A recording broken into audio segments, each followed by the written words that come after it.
Quiero dar gracias a todos los que han estado orando por Ñuñoa. Como decía Cristóbal, la semana pasada tuvimos nuestro lanzamiento y fue muy bendecido, gracias a Dios. Y gracias por sus oraciones y espero que sigan en esto. Vamos a seguir firme predicando el Evangelio y piensen en amigos que ustedes tengan para invitar, que ustedes crean que les sería más fácil llegar allá o no sé. Algo que ustedes crean que sería conveniente para ellos asistir a Ñuñoa. Bueno, como ustedes saben, los pastores están todos y presbíteros también la mayoría de viaje en Puerto Montt por el presbiterio, y entonces me ofrecí para predicar hoy en la mañana en Las Condes y en la noche en Ñuñoa. Y bueno, por economía de escalas tenemos que predicar el mismo sermón o algo muy parecido, y eso es lo que vamos a hacer. Y es un sermón que yo tengo preparado para esta noche en Ñuñoa, así que si es que me salen unas cosas medias ñuñoínas, ustedes me van a perdonar, ¿ya? El asunto es que esto viene de nuestra serie que vamos a trabajar en Ñuñoa por este semestre, ¿no? Por los próximos 7 meses, que se llama Descubriendo a Cristo. Descubriendo a Cristo. Y trata básicamente acerca del Evangelio de Juan, ¿no? Y el Evangelio de Juan nos plantea 3 preguntas esenciales cuando lo leemos. Por supuesto que surgen más preguntas que estas, pero estas son 3 preguntas que lo representan bien. Y es, ¿quién es Jesucristo? ¿Para qué vino? ¿Y cómo puedo tener una relación con Él? ¿Quién es Jesucristo? ¿Para qué vino? ¿Y cómo puedo tener una relación con Él? Y el Evangelio de Juan comienza con esta frase bien famosa, de la cual ya hemos predicado también acá, antes, que ha sido como una especie de oración para los cristianos a través de todos los siglos, y es esto que Jesús es el verbo que existía en el principio, que estaba con Dios y que era Dios, ¿cierto? Ustedes conocen eso.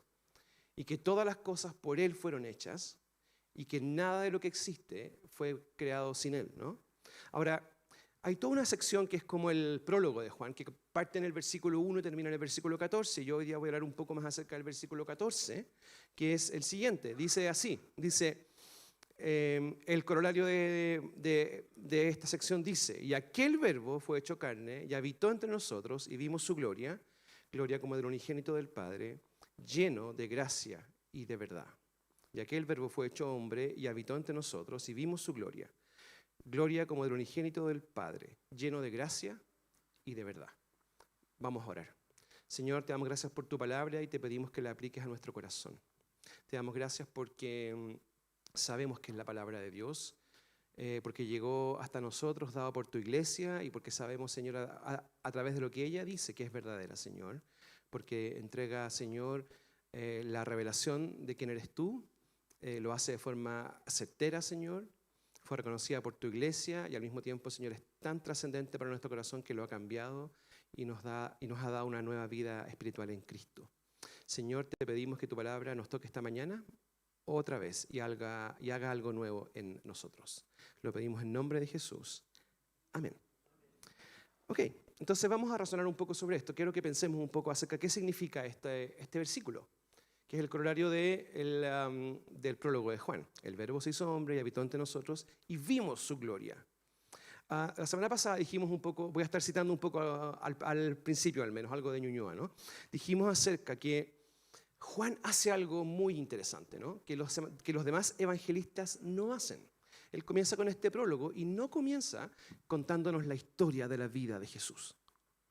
Él omite intencionalmente esto, sino que él elige mostrarnos a Jesús como comparándolo con una idea trascendente filosófica. Él dice: Jesús es el verbo que se hizo hombre. Y probablemente gran parte de su público, por supuesto, era gente ilustrada y gente griega que conocía la filosofía y había escuchado esta idea, el verbo. Para ellos era una idea familiar, ¿no?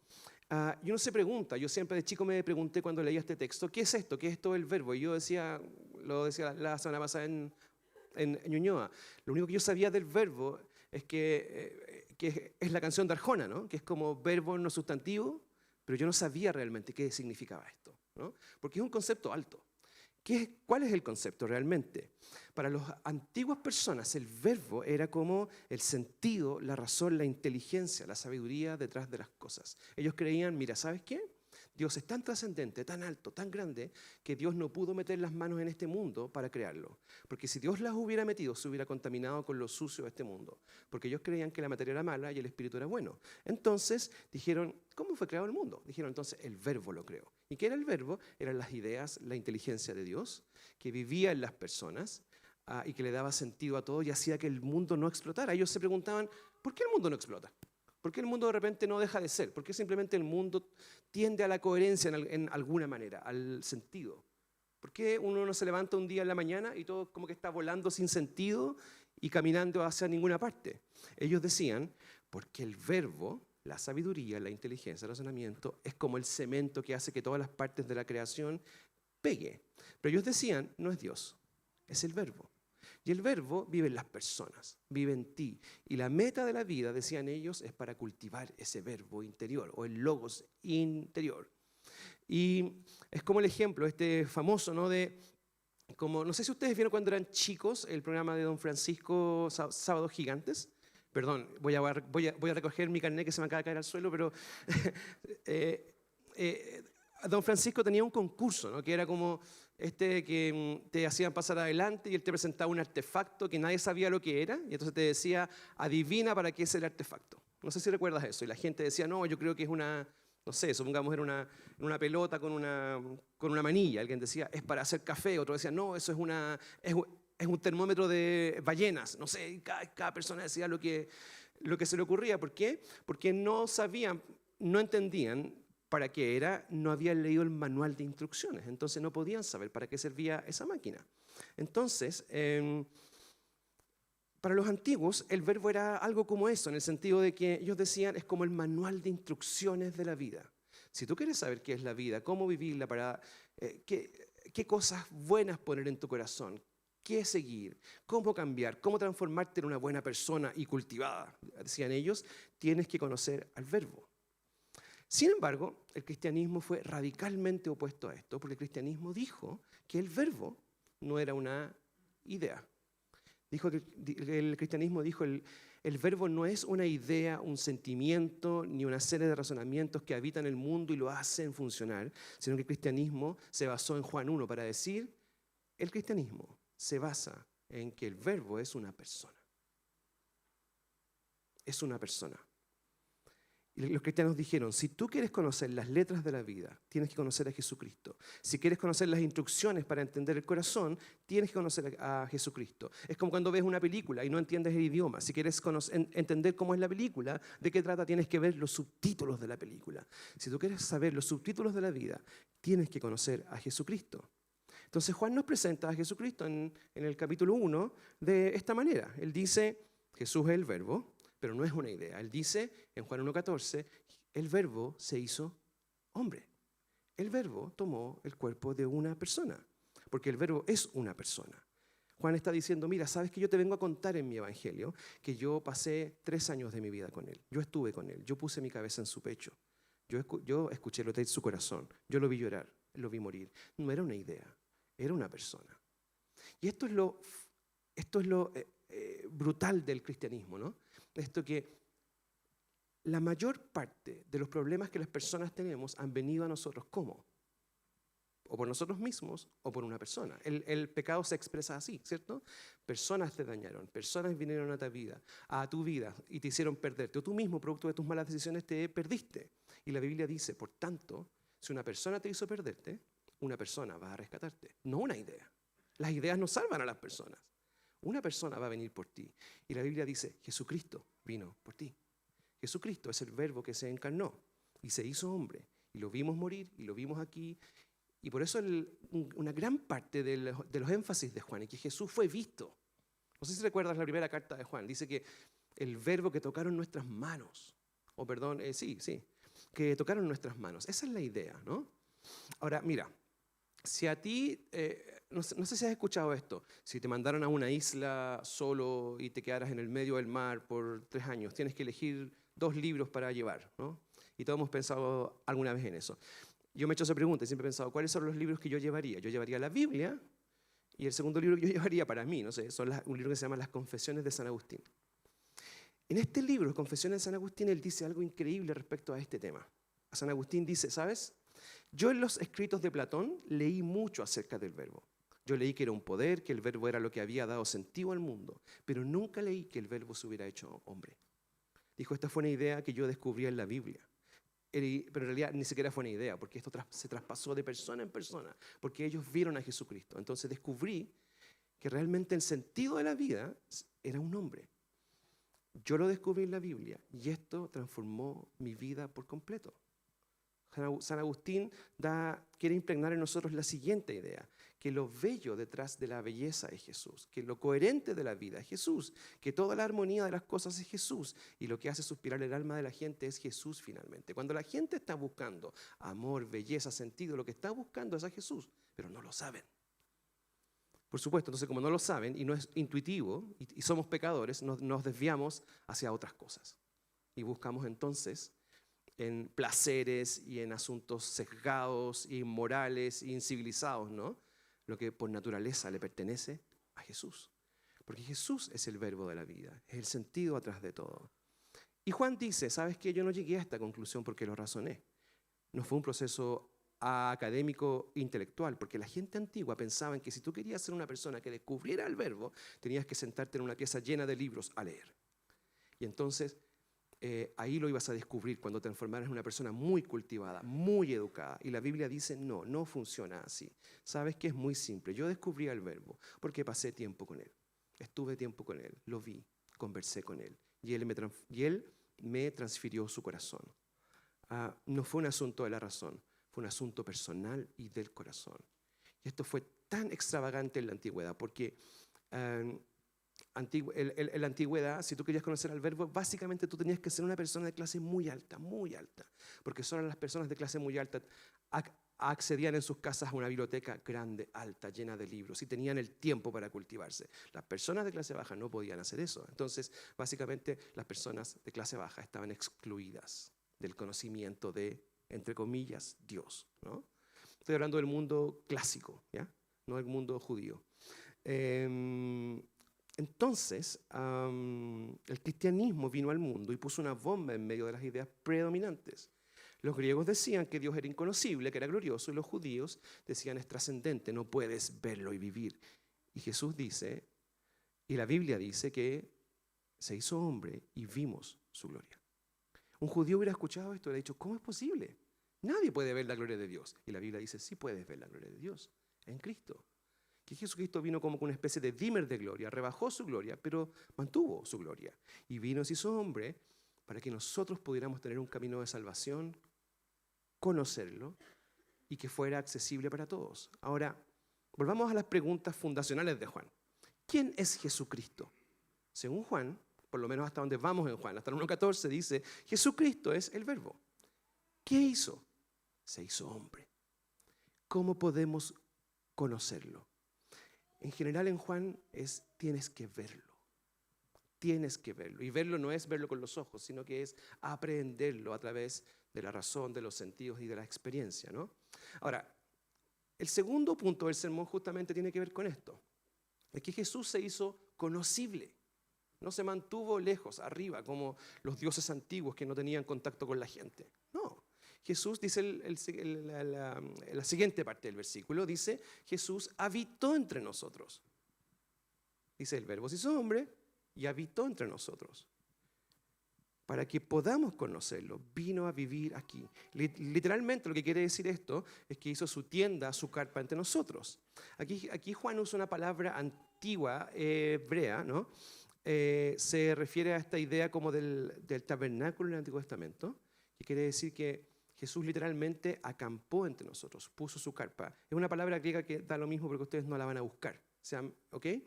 La idea de Juan es que al decir que el verbo habitó entre nosotros, está diciendo hizo su carpa. Así como cuando Dios en el Antiguo Testamento puso su carpa en el medio del campamento, el verbo vino y hizo su carpa en medio de nosotros. Y su vida tocó la nuestra, como cuando una carpa toca el suelo. Jesús vino y tomó toda la alegría y el dolor de la existencia humana y regaló todo lo que tenía y recibió lo nuestro. Se hizo parte de la historia, pero de una manera íntima, personal, no filosófica. No para la cabeza, sino para el corazón. Ahora, esto era impensado en el tiempo en que Juan escribió su evangelio. ¿Sabes por qué? Porque el Dios filosófico de los griegos no podía ser parte de la historia de la gente. Era supremo y trascendente. Los dioses mitológicos a veces visitaban el mundo, pero no eran personales, eran vengativos y celosos. Estuve, mientras preparaba el sermón, buscando estas historias de dioses que se hacían parte de la historia humana. Búsquenlo en YouTube o en páginas de filosofía, son re entretenidos. Pero el asunto es que en la Biblia hay un ejemplo de esto. No sé si recuerdan en Hechos capítulo 14, creo que es, cuando Pablo llega a Derbe, a Listra, y entonces hace un milagro y lo quieren hacer Dios. No sé si recuerdas de esa parte. ¿Y sabes por qué lo quieren hacer un Dios? Porque había una mitología en la ciudad que los dioses habían venido en forma humana antiguamente. Y unos ancianos habían sido sumamente educados y cariñosos con ellos, entonces los bendijeron. Pero si tú no los bendecías, ellos te destruían. Esa era la mitología. Entonces cuando Pablo hizo un milagro, la gente ahí en Listra y Derbe dijeron, debe ser el Dios que va a venir. Mejor portémonos bien, porque si no nos va a destruir. Porque los dioses antiguos eran caprichosos y creían que los seres humanos estaban para servirlos, para obedecerlos, pero nunca para que ellos amaran a los seres humanos.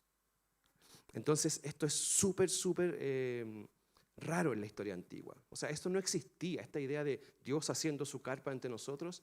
No, no viene de ninguna parte. Solo de la Biblia, solo de la Biblia. Piensa en el Islam, por ejemplo. Nunca vas a ver el Islam que Dios acampó entre nosotros. Esa no es una idea del Islam. El Islam te dice que Alá, Él, envió a su profeta Mahoma para juzgar al mundo. El judaísmo dice que el Mesías va a venir un día, pero no va a ser su carpa ante nosotros. Va a venir como un guerrero fuerte, duro para liberar a Israel, pero no va a venir para hacer su tienda y para que tú lo puedas conocer y acampar contigo y tocar su vida con la tuya para que puedas conocerlo y lleno de gracia y de verdad. Eso no va a pasar. No es una historia judía. Y esto es glorioso. Es tremendamente glorioso. Por eso que la siguiente propuesta de Juan es lo siguiente. Él dice el verbo, más que propuesta, le está describiendo lo que él vio nomás, ¿cierto? Está diciendo, se hizo hombre, habitó entre nosotros y ¿sabes qué? Vimos su gloria. Esto fue glorioso. De verdad, vimos algo que no se había visto antes. Había algo diferente en él. Había algo de otra serie, como de otro mundo, de otra clase de cosas que no, diferente al tipo de cosas que pasan acá. Ahora, y uno se pregunta, ¿no? ¿Qué es la gloria? Porque dice, vimos su gloria. Y por supuesto, cada uno tiene sus ideas acerca de lo que es la gloria. Lo que normalmente viene a nuestra cabeza cuando pensamos en gloria es un resplandor, ¿cierto? Porque hemos conocido también pasajes de la Biblia, ¿no? Cuando dice, por ejemplo, que Jesús en el monte de la transfiguración fue glorioso y como una especie de luz fulgurante lo envolvió o salió desde su cuerpo, ¿no? Y esta es una de las acepciones en las que podemos entender gloria, como una especie de resplandor visible. También significa a veces en la Biblia la fama de alguien. En el Antiguo Testamento se habla mucho de que conocerán la gloria del Señor. La idea es como la fama del Señor, la potencia de su nombre. Pero parece ser que en este texto es más bien como el peso del Señor, que es una de las acepciones de gloria, ¿no? Sentir el peso de alguien, que el peso de alguien venga sobre ti y su calado, su fuerza, su cuerpo te muestre el poder que tiene.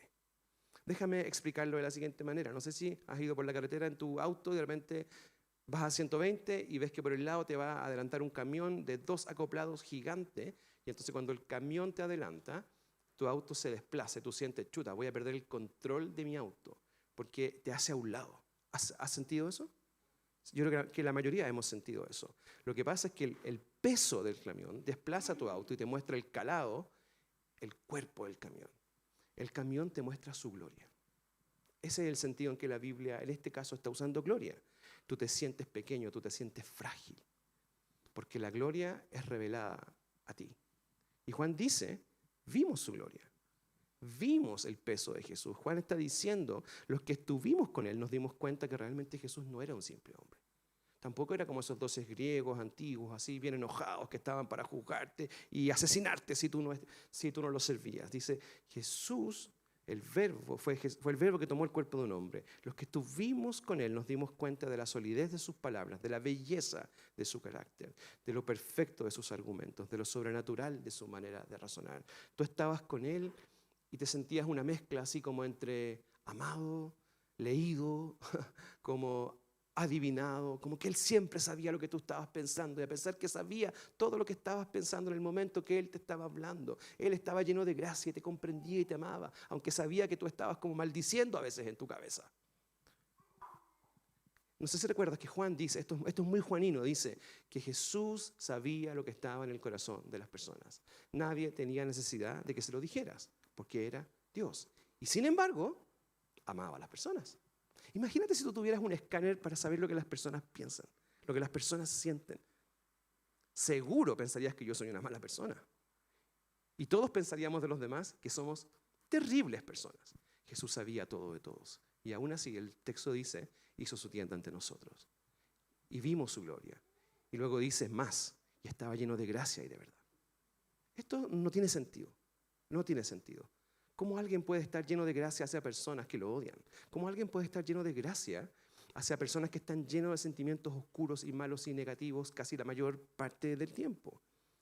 Pero es que la gloria de Él era algo que no es de este mundo. No era un peso, una gloria que te aniquilara, era una gloria que te hacía sentir amado. Te hablaba y te sentías desnudo, débil como un niño, pero te interpretaba y te amaba con un nivel de compasión que tú decías, ¿sabes qué? Yo creo que Él me puede amar. Yo creo que Él me puede amar. Porque en el fondo, piensa en esto. ¿Cuál es la meta del corazón de un ser humano? Ser amado. Ser amado. Nadie pone eso en nuestro computador, viene con nosotros. Nacimos para ser amados. Y la Biblia dice entonces, el Verbo se hizo hombre y vivió entre nosotros, vimos su gloria y no nos aniquiló. Todo lo contrario. ¿Sabes qué? Su gloria funcionaba de la siguiente manera. Te desplazaba, te hacía sentir su peso, como el camión a tu auto, pero era lleno de gracia y de verdad. Este es el siguiente punto del sermón. Lleno de gracia y de verdad. ¿Qué quiere decir que Jesús es lleno de gracia y de verdad?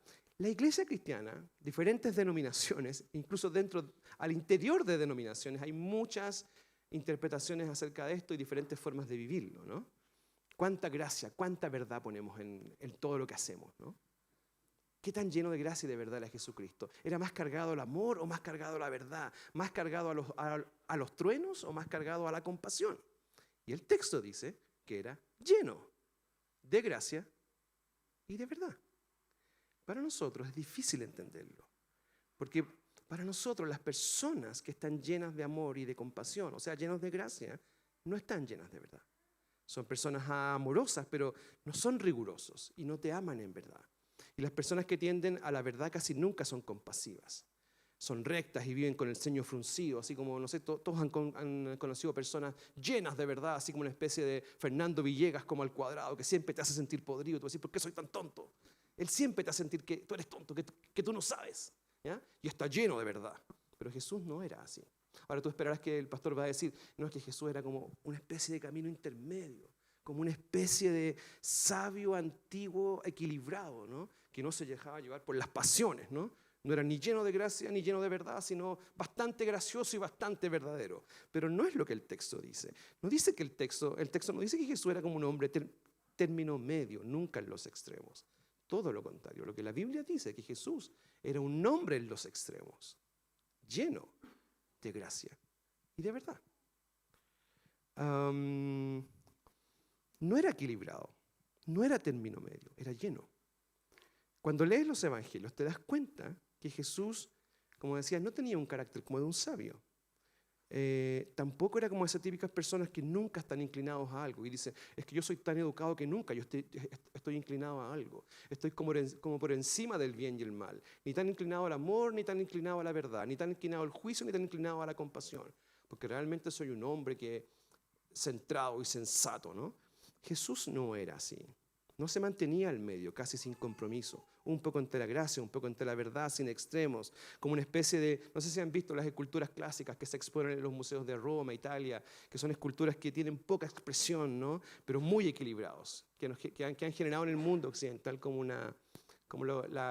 han moldeado nosotros la idea de lo que nosotros llamamos lo clásico, lo equilibrado, lo que es bello, pero tranquilo, ¿no? No, Jesús no era así. Tampoco Jesús era un hombre como lleno de una belleza campestre, así como que nunca te va a atrapar y nunca va a amar a nadie, simplemente como bucólico, como un cuadro del campo, que cuando tú lo ves te da como ¡ay! Un suspiro y dices, qué bello que es Jesús. No era la clase de belleza que Jesús tenía. Cuando hablamos que Jesús está lleno de gracia y de verdad, está diciendo que Jesús está tan lleno de verdad como de lágrimas. Jesús está tan lleno de truenos en el corazón como de compasión. Está lleno de palabras tiernas y lleno de un enojo de buena calidad. Jesús tiene un carácter que se inclina y está totalmente volcado y decididamente a favor del bien, de la gracia y de la verdad. Un carácter en los extremos, completamente de las dos cosas al mismo tiempo. Y nosotros decimos, ¿cómo puede ser esto? ¿Cómo una persona puede estar copado de las dos cosas al mismo tiempo? Cuando preparaba el sermón empecé a buscar sobre esto. Y hay personas que dicen que podría ser que Jesús estuviera entonces lleno de sentimientos encontrados. ¿Has escuchado esto? ¿Qué son los sentimientos encontrados? Es como cuando tienes dos sentimientos que te habitan y que están dentro de ti y estás lleno de los dos. ¿Te has sentido así alguna vez? Como con dos sentimientos, muy enojado pero muy alegre al mismo tiempo porque hay algo que te tiene muy contrariado. Pero no, Jesús no tiene sentimientos encontrados. Jesús, otra vez, está lleno de gracia y de verdad. ¿Y cómo puede ser esto? Déjame explicarlo. No es de ninguna forma contradictorio estar lleno de gracia y de verdad cuando eres Dios. ¿Has amado a alguna persona alguna vez? Seguro. Todos hemos sentido alguna clase de amor, ya sea por un hijo, por tu esposa. Normalmente vamos a hablar de ese tipo de amor profundo que uno siente por un ser humano. Cuando amas a alguien, ¿cómo te sientes? Si es un amor romántico, tu estómago está lleno de mariposas, ¿no? Está lleno de autodonación, de yo quiero darle mi vida a esta persona, quiero amarle, quiero darle lo mejor de mí. Y de repente imagínate que estás con esa persona en una relación y tú estás enganchado porque lo amas, le estás dando tu vida. Cada día su vida es más tuya y tu vida es más de él o de ella. Y de repente te das cuenta que esta persona se está perdiendo y está cultivando alguna especie de hábito que lo está destruyendo y lo está llevando camino abajo en una cuesta. Tú dices, esta persona se va a destruir. Y nosotros decimos, ¿sabes qué? Yo te amo. Yo no quiero dejarte que te destruyas. Una persona que ama a otro no deja que se destruya. Una persona que ama a otro va y le dice, como te amo, voy a salvarte. Y voy a decirte algunas cosas que no te gustan. Y voy a tener que intervenir tu vida diciéndote cosas que no te van a gustar, que van a ser duras y dolorosas. Le dices la verdad. Porque la esencia del amor, el amor está fundado en la verdad, no está fundado en mariposas en el estómago. Jesús era lleno de gracia y de verdad en este sentido. Como amaba, era verdadero. Como era verdadero, tenía que amar. Nadie que es verdadero no ama. Nadie que ama no es verdadero. Tú no dices a las personas que amas, oye, ¿sabes qué? Y esto es muy occidental, es muy del siglo XXI. Como te amo y tú te estás perdiendo y tienes un estilo de vida desastroso, de verdad. Todos nos damos cuenta que de verdad, así como vas, tu vida se va a marchitar. Pero como te amo, no te voy a decir nada porque soy tan respetuoso.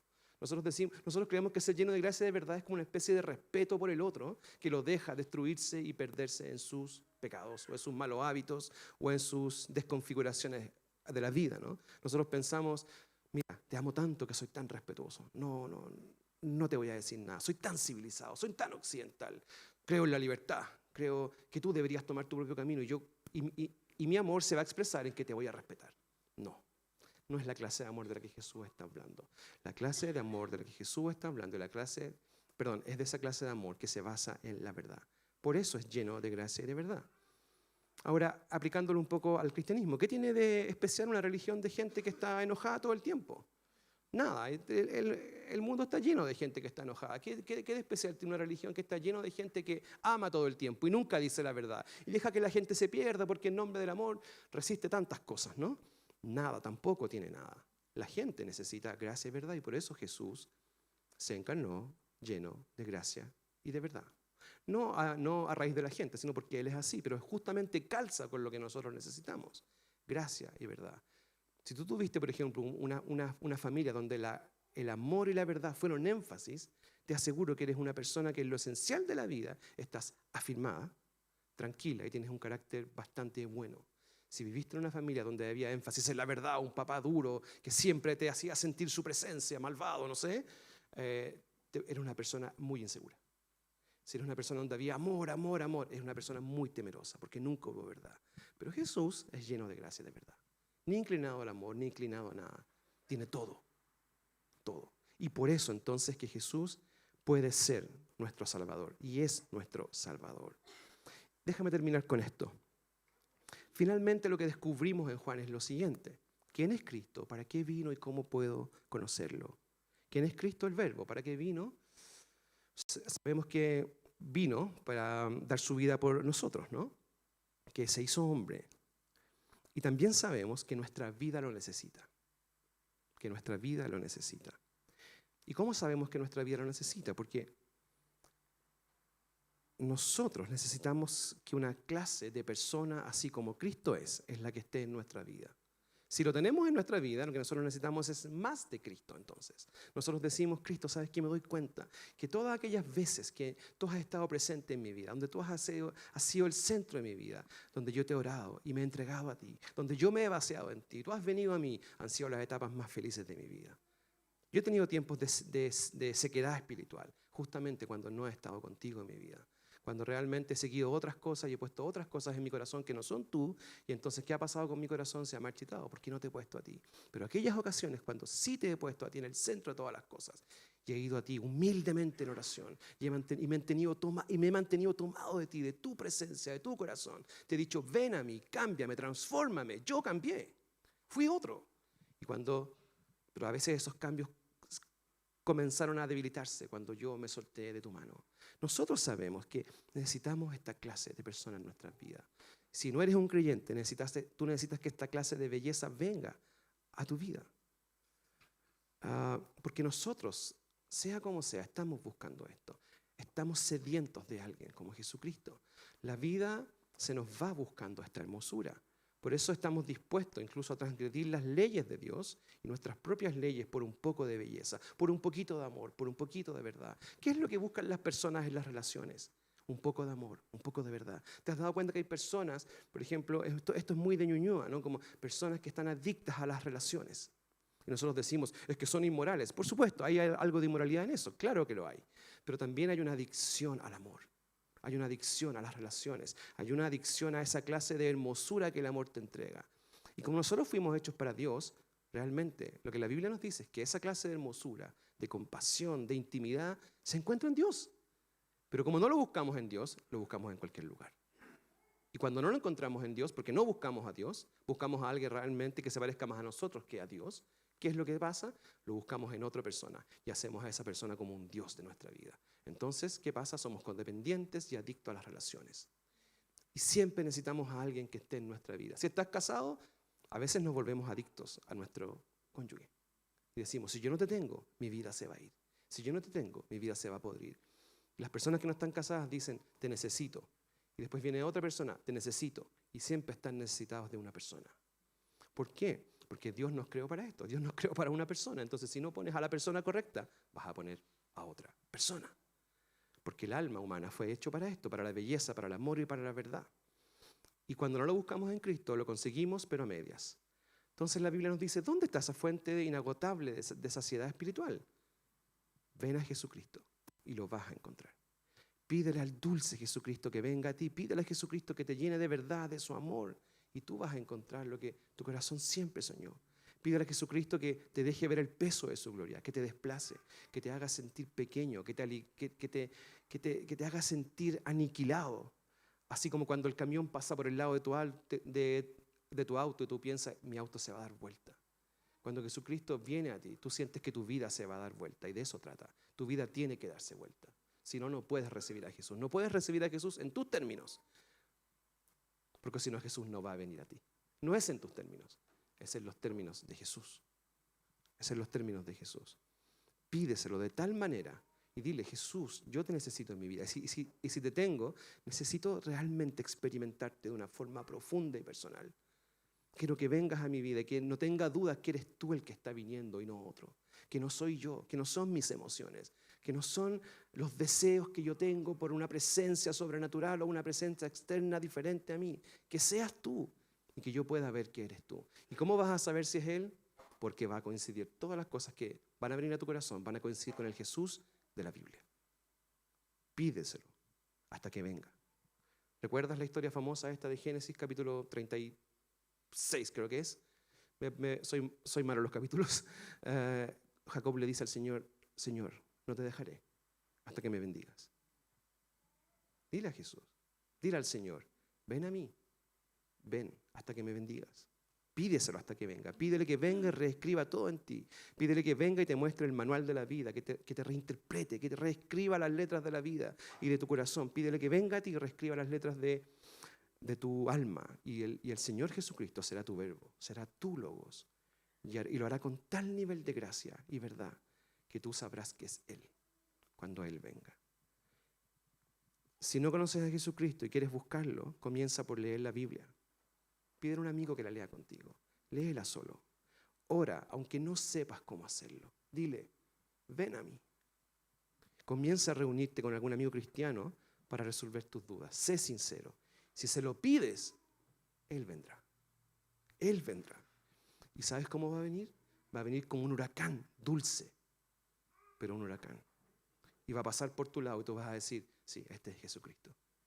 Y entonces van a nacer en ti un nuevo interés por las cosas espirituales. Yo te aconsejo, no hay otra parte donde lo vas a encontrar. Busca en la Biblia, busca en una iglesia, órale. Seguro que vendrá. Vamos a orar. Señor, tú te prometes a nosotros en la Biblia. Y la Biblia, Señor, no es un libro de historias sueltas, Señor, o inconexas, o historias fantásticas, sino que es la verdad. Nos dice que tú te hiciste hombre y que estás dispuesto para venir a nuestra vida, Señor. Y para realmente darle a nuestro corazón lo que nuestro corazón está buscando.